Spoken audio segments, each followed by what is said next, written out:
Hey guys, Yummy here again, and today I'm bringing you some gameplay of Call of Duty World at War. I know what you're thinking, like, this is really strange, why am I showing Call of Duty gameplay on my channel? Because that's definitely something I've never done before.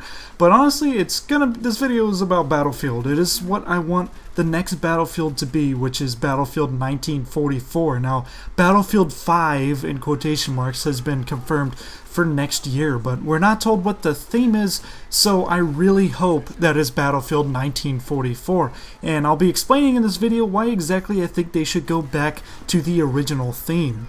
Now, I'm not sure if you guys are aware of this, but Call of Duty World at War was actually the last AAA World War II shooter made. It came out in about 2008 or so, and it really was the last one. We haven't had a AAA shooter since then in the World War II theme. Now, there have been other World War II shooters like Heroes and Generals and Rising Storm, but they don't really fit the description of a AAA title. They're not really present across all platforms, and they're not some big gaming cultural phenomenon like Call of Duty was, or Battlefield, the early Battlefield games, or Medal of Honor like I did a video on a few days ago. This is mostly due to the World War II theme being completely overplayed in the early to mid 2000s. Like, every single shooter game coming out was a World War II shooter, and I know people got extremely tired of the genre, so they finally moved on to a new theme, which was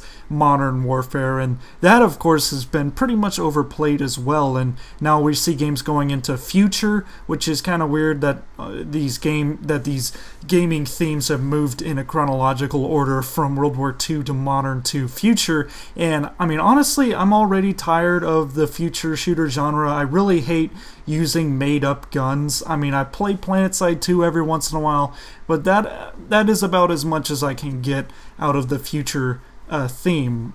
And that's why whenever I think about it, I'd really like for DICE to go back to World War II. I'd really like to experience this era once more, but with way better graphics. Like, just imagine if they use it on the Frostbite 3 engine, how amazing it would look, or if they create a brand new engine to do this game on. It would be absolutely amazing. Now, if you remember World at War, it's a really dark and visceral look at the war, at least in their attempts. It does feel a lot darker than previous Call of Duty games and other World War II shooters in general. They really added a lot of visceral stuff to the game, like being able to blow off limbs and heads and stuff, and you actually have like burnt carcasses if you light them on fire with the flamethrower, which was kind of really intense at the time. They even had the options to turn that stuff off for younger people who for some reason are playing an M-rated game. But if DICE made this game with a brand new engine that added destruction to bodies themselves, I know this sounds really messed up, but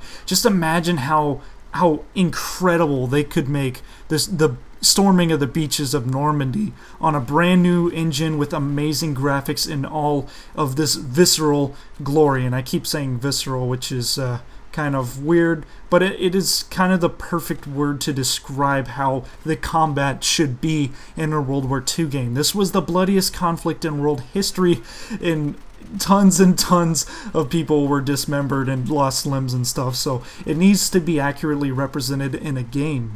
I think DICE could definitely do sort of like the Saving Private Ryan of first-person shooters with a proper Normandy sequence at the beginning of their game, because it is 1944 this time, because they've already done 42 and 43, so it would be Normandy and the Battle of the Bulge beginning. It could just be so incredible if they do it right. If it's on a brand new engine with all new kinds of destruction, they could have one of those mind-blowing gameplay reveals like they had for Battlefield 3 way back in 2010, where it was in Sulaymaniyah, or wherever that first level was at, Operation Swordbreaker, and that gameplay, the graphics, the textual fidelity just absolutely blew everyone's minds. And I feel like they could do that once more with showing off their destruction engine on Normandy. It could just be so amazing, and I'm actually getting hyped for it just thinking about it, because I really hope they do it. If they do another Modern Warfare shooter, they can definitely have it polished and amazing in its own right, but I just wouldn't enjoy it as much as a completely new theme that isn't future or World War II.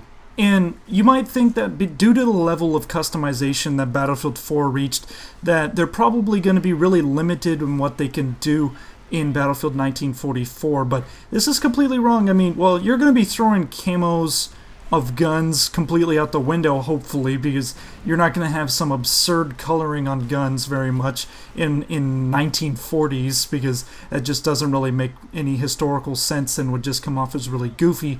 But there are a plethora of guns to choose from in vehicles, tanks, airplanes. There is enough content there for a fully fleshed out game. There's tons of bolt action rifles, tons of SMGs, assault rifles, maybe not as powerful or fast firing assault rifles, but there's plenty of LMGs. If you just look at World at War itself, it had plenty of guns that you can see. They had semi-auto rifles like the SVT-40 or the Gewehr, so they have enough guns to have differences and balancing. It could be as customizable as it needs to be, because they did have sights in World War II. They had apertures, as it was called at the time. They had scopes.